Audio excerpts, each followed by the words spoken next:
धीरज, ये सब क्या है? तुमने मेरे मम्मी पापा को घर में आने से मना कर दिया?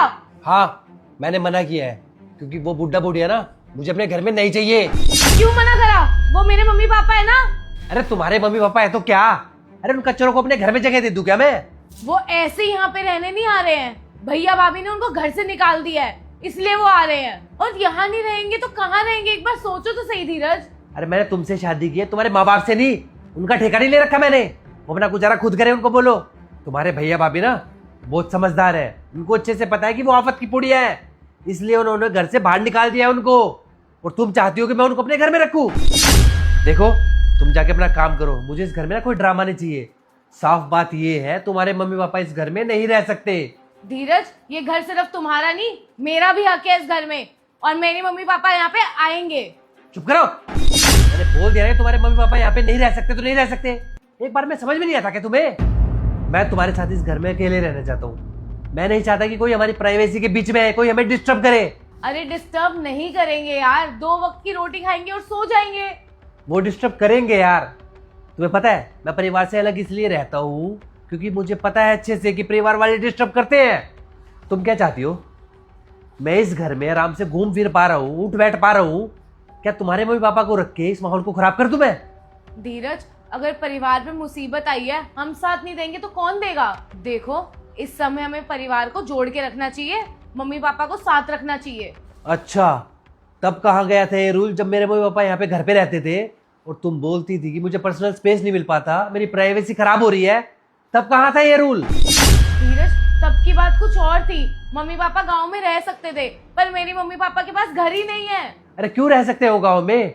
उनका इकलौता बेटा हूं मैं, और बुढ़ापे में उनकी सेवा करना मेरा फर्ज है। और तुमने मेरा फर्ज निभाने नहीं दिया। तुमने एक बार भी नहीं सोचा उनको घर से बाहर निकालने में। पता है क्यों? क्योंकि तुम्हें उनसे कोई फर्क नहीं पड़ता। तुम्हें कोई फर्क नहीं पड़ता कि वो जिए या मरे। लेकिन बात जब अपने मम्मी पापा पे आई तो तुरंत यहाँ बुला लिया। तब तो ये नहीं सोचा कि मैं ऐसे घर में बुला रही हूँ जहाँ पे तुमने मेरे मम्मी पापा को रहने नहीं दिया। और तुमने सोचा भी कैसे? जब मेरे मम्मी पापा को इस घर में जगह नहीं मिली तो तुम्हारे मम्मी पापा को कैसे मिल जाएगी? अच्छा ठीक है, मैंने उस टाइम गलती करी थी, आई एम सॉरी। माफी मांगने की कोई जरूरत नहीं है। अपने मम्मी पापा को फोन करके बोलो यहाँ आने की कोई जरूरत नहीं है, कहीं वृद्धाश्रम में जाए, वहां पे रहे। देखो धीरज, बहुत हो गया। अगर तुमने मेरे मम्मी पापा को इस घर में नहीं रखा ना तो मैं तुम्हें डिवोर्स दे दूंगी। ओहो, फिर से वही डाइवोर्स की धमकी। पहले तुमने मुझे ये धमकी तब दी थी कि अपने मम्मी पापा को घर से बाहर निकालो वरना मैं डाइवोर्स दे दूंगी, और अब ये बोल रही हो कि तुम्हारे मम्मी पापा को इस घर में लेके आऊं वरना डाइवोर्स दे दोगी। तुम एक काम करो, तुम डाइवोर्स दे ही दो, मुझे तुम्हारे साथ रहना ही नहीं है। ऐसी लड़की के साथ मुझे रहना ही नहीं है जो अपने और मेरे मम्मी पापा में भेदभाव करे। धीरज, तुम सोच भी रहे हो? तुम क्या बोल रहे हो? अगर मैंने तुम्हें छोड़ दिया तो? अरे क्या हो जाएगा, तुम मुझे छोड़ भी दोगी तो? इस डर के चक्कर में ना मैं अपने मम्मी पापा से दूर हो चुका हूँ। बेचारे कुछ नहीं बोलते। क्यों? क्योंकि वो मुझे खुश देखना चाहते हैं।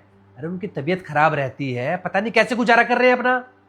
अरे बेचारे बुढ़ापे में खेती बाड़ी करके अपना पालन पोषण कर रहे हैं, और हम उनसे मिलने तक भी नहीं जाते। क्यों? तुम्हारी वजह से। मेरे मम्मी पापा से बढ़ के ना तुम मेरे लिए कभी नहीं थी।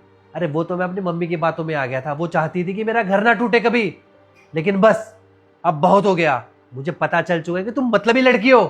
और रही बात तुम्हारे मम्मी पापा की, उनको तो मैं इस घर में कभी नहीं आने दूंगा।